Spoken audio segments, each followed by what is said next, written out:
It's Morris coming at you on Broad Horizons. I'm going to be showing you a video here in a little bit of an incident that happened in Prescott Valley. To recap on my first video talking about Prescott and the Prescott area, this video that I'm about to show you is an example of how this town is not a little Mayberry. It's far from it. And if you were sold the perception that, upon planning to move here, upon visiting, or if you're even in the process of moving here, and you were sold on the idea that this is a, one of a kind, nowhere else like it in the United States, sorry, you were lied to. You were thrown for a loop, because that's just not the truth. And you'll see it in the video. There's some stuff I'll go over once I come back, once the video ends, and we'll cap it off for the night. Let's get to it. Stop the dogs! Stop the dogs! Canine chaos sparking controversy tonight. A police dog from Prescott Valley taking down a man seen earlier driving more than 100 miles an hour down streets and highways. These tense moments happening back in May, but this new video raising questions right now about how that arrest was handled. ABC 15's Zach Crenshaw speaking exclusively to people on both sides of this dramatic takedown. Zach?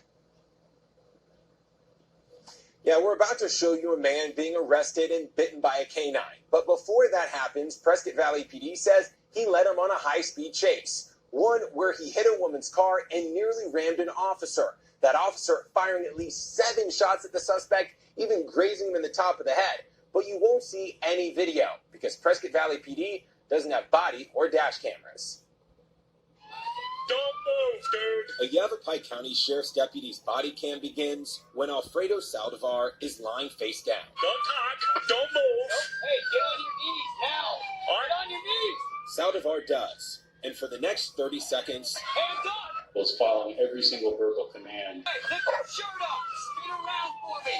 Here's what I want you to do! I'm gonna bring you home. Yes, sir. Stand up! Stand up! Still!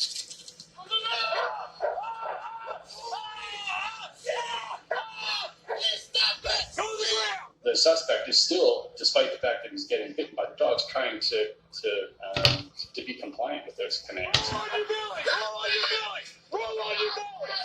Do it now! Do it now! Please stop the dog! Please stop the dog! Please stop the dog! eventually the Belgian Malinois pulled off. No weapons are found on the 28-year-old, and he asks this. Where did you guys let the dog get me? We took that question to Prescott Valley PD. The dog is released based on the handler's perception, the canine handler's perception, what he perceived to be a threat at that time. But was there a threat? ASU professor and use of force expert Dr. Michael White doesn't think so. I don't see any resistance. He did everything they told him to do. Saldivar's attorney, Bami Adeleo. I just think the officers did not follow protocol. A review of the department's canine apprehension guidelines reveals the suspect must pose an imminent threat of violence, be resisting arrest, or be concealed in an area. On its face, it looks horrific. It looks like they released a dog on a citizen who is... That canine policy calls for a clearly audible warning before releasing the dog. I didn't hear a single warning. It was not even necessary because the suspect wasn't resisting in the first place. Saldivar eventually taken to the hospital. But he was ripped in flesh. He shook his head. He would have permanent nerve damage. His brother-in-law telling me Mentally and physically, he's destroyed. Meanwhile, Prescott Valley PD says their internal investigation is ongoing. The use of force is going to be dissected. As the biting and screaming was subsiding, there was praise. That's my boys. That's my good dog. Threats. How much do you guys? And a debrief. You guys all right? Yes, sir. He was hands up, compliant, pretty much. So, Zach, this all started with a chase. Any indication why this guy wouldn't pull over in the first place? Yes, Steve, well, no explanation is given on that video, and officers wouldn't have known this at the time, but I've learned he's an undocumented immigrant with a deportation order tied to a 2014 DUI. Now, right now, he's still up in jail in Yavapai County and has yet to go to... So, by that video, you can see it started after the suspect was apprehended.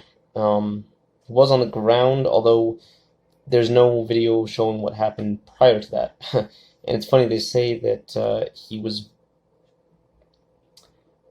they say he wasn't resisting, yet he was on a speed chase. He sent them, driving well over 100 miles an hour down the highway, ran into a vehicle, and I believe, if I recall correctly, being told he ran into a pedestrian at one point too. But he was complying. Something doesn't add up right there. Also, to top it off, he's an illegal immigrant. Go figure. What do you expect? But yeah, this is Prescott Valley. Let me know what you think in the comments below. Like and subscribe for more content. There was one other thing. Oh, mentioning Prescott Valley as it is in this video. There's a guy on YouTube, Ace. I don't know if I'm pronouncing this correctly, so correct me if I'm wrong.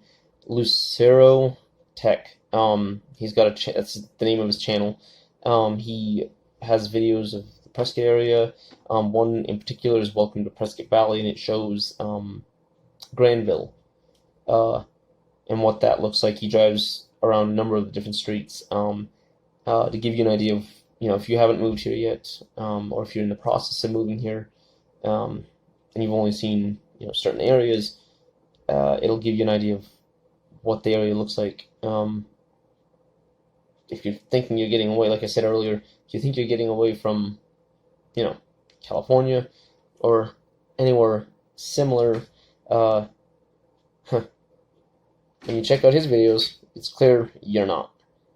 There's no trees in the developments. It's just gravel. You look like you're basically still in California.